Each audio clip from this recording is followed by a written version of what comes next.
तौहीन election commission आज case की समाअत थी। खान साहब को प्रोड्यूस करने के हवाले से ऑर्डर किया गया था।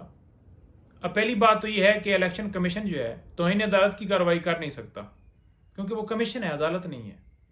और दूसरे नंबर पर आज सेक्रेटरी इंटीरियर जो हैं उन्होंने रिपोर्ट पेश किया है कि सिक्योरिटी खदशात हैं, इस वजह से खान साहब को पेश नहीं किया जा सकता। यही सरकार थी जब ज़बरदस्ती इमरान खान साहब को अदालत में पेश करने के लिए 26 घंटे जमान पार्क में ऑपरेशन किया गया। खान साहब के ऊपर वजीराबाद में कातलाना हमला हुआ था, लेकिन उसके बावजूद मजबूर किया गया कि वो पेश हों। हालांकि सिक्योरिटी के खदशात थे F8 मरकज़ में, वहाँ पर आए रोज़ कत्ल होते थे, लेकिन उन्हें मजबूर किया गया और सिक्योरिटी भी नहीं फराहम की गई। आज ये कहा जा रहा है कि जनाब सिक्योरिटी खदशात हैं, तो लिहाजा खान साहब उस वक्त कहते थे, तो आपने उस वक्त कोई मानी थी हमारी बात? आपने तो कहा था कि पेश हों, और उसके बाद बहुत ज़्यादा मुख्तलिफ मौक़ों पे वो मुख्तलिफ अदालतों में पेश होते रहे। तो खैर, उसमें आज इलेक्शन कमीशन ने यह कहा है जनाब कि क्या हम अदालत जो है वो वहाँ पर यानी कि जेल के अंदर लगा लें। अब अदालत तो है नहीं, कमीशन है। तो आगे से सेक्रेटरी इंटीरियर जो हैं वो कहते हैं कि हम जो है वजारत कानून से जनाब इसके ऊपर मशवरा ले लेते हैं।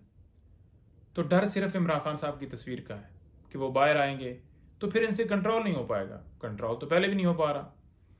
दूसरे नंबर पर अलकादर ट्रस्ट केस, बीबी साहिबा को फिर बुलाया गया।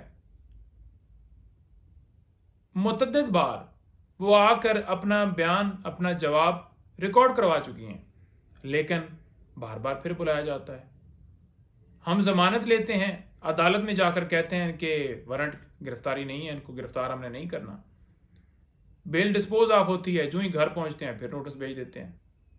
तो सिर्फ ये तंग करने के लिए कि उनके हौसले जो हैं वो पस्त हो जाएं, खान साहब टूट जाएं, तो वो वहम है, निकाल दें। कोई ऐसी बात, डट के झूठे केसेस हैं, फिर भी पूरी फैमिली के ऊपर ये दर्ज किए गए हैं और वो फेसेस कर रहे हैं। कोई उनको प्रॉब्लम नहीं है, क्योंकि उन्हें पता है कि ये मकसद है, एक जंग है, और मकसद के लिए फिर ये मामलात देखने पड़ते हैं, करने पड़ते हैं। तो लिहाजा तीसरा जनाब मुफ्ती सईद साहब, अब ये कहाँ से टपक पड़े। मुफ्ती सईद साहब सर्दियों में बैठे हुए कोई उन्होंने पुरानी वीडियो रिकॉर्ड की हुई है, गर्मियों में वो रिलीज की जाती है, शो ये करवाया जाता है कि अभी का वीडियो बयान है। तो वो वीडियो से तो पता चल जाता है, क्योंकि गर्मियों में किसी इलाके में ऐसा तो है नहीं कि गर्मियों में कोट पहना जा सको। तो लिहाजा एक झूठा, एक बोगस मुकदमा जो है उन्होंने, एक तोहमत मजीद लगाई, एक इद्दत के दौरान जो है उन्होंने निकाह किया है। मैं सिर्फ फैमिली के ऊपर कीचड़ उछालने के लिए, कोई उनके पास एविडेंस नहीं है, कोई उनके पास कोई जवाब नहीं है, और पूरा प्लांट किया गया है उनको, क्योंकि उनके जो वकील हैं वो PMLN के लीडिंग लॉयर हैं। तो वो सारी चीज़ नज़र आती है कि पीछे मुहरक़ात क्या हैं। और वैसे अगर उनका बयान देखा जाए तो वो कहते हैं कि हमारा इमरान खान साहब के केसेस से कोई लेना देना नहीं है, हमने कोई केस नहीं बनाया। तो सबको पता है कि मर्डर क्वेटा में होता है, प्रेस कॉन्फ्रेंस पहले ही यहाँ पर हो जाती है कि मर्डर हो गया है, तो अब FIR इमरान खान साहब के ऊपर दर्ज होगी। साइफर केस के अंदर, बाकी तमाम केसेस के अंदर दफ़ा 144 किसने लगाई, कब इमरान खान साहब पेश होते थे और बार बार दफ़ा 144 लगा दी जाती थी और लोगों को उठा के उनके ऊपर FIR दर्ज कर दिए। वो किसकी हुकूमत थी? 16 महीने किसकी हुकूमत रही? सबको पता है।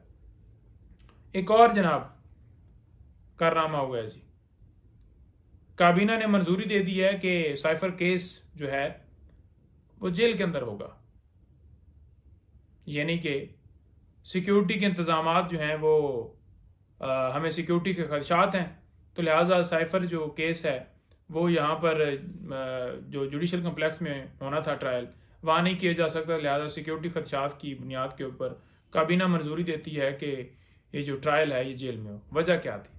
मंगल को ये केस लगा हुआ है। अदालत ने लास्ट टाइम के ऊपर अटॉर्नी जनरल को कहा कि ऐसे केस नहीं चल सकता जिस तरह से चलाया जा रहा है कि किसी को जाने की इजाज़त नहीं है, साफ़ियों के ऊपर पाबंदी है, वकला के ऊपर, उनकी फैमिली से क्या ख़तरा हो सकता है? क्या उनकी फैमिली जाएगी तो उनसे इमरान खान साहब को ख़तरा है? तो लिहाजा इस तरह से नहीं ट्रायल चल सकता। तो उन्हें समझ आ गई थी कि अब कुछ जो है ना जी वो उसमें ऑर्डर होगा, तो लिहाजा उन्होंने कहा कि पहले ही कुछ सदोबाब कर लेते हैं। खैर, कल इस केस की समाअत है इंशाल्लाह। सलमान अकरम राजा साहब इस केस के अंदर स्ट्रांगली जो है रिप्रेजेंट कर रहे हैं और बड़ा ज़बरदस्त तरीके से उन्होंने दलाइल दिए हैं और उसमें वो पेश होंगे। तो इंशाल्लाह अल्लाह खैर करे। बहुत शुक्रिया जी, थैंक यू।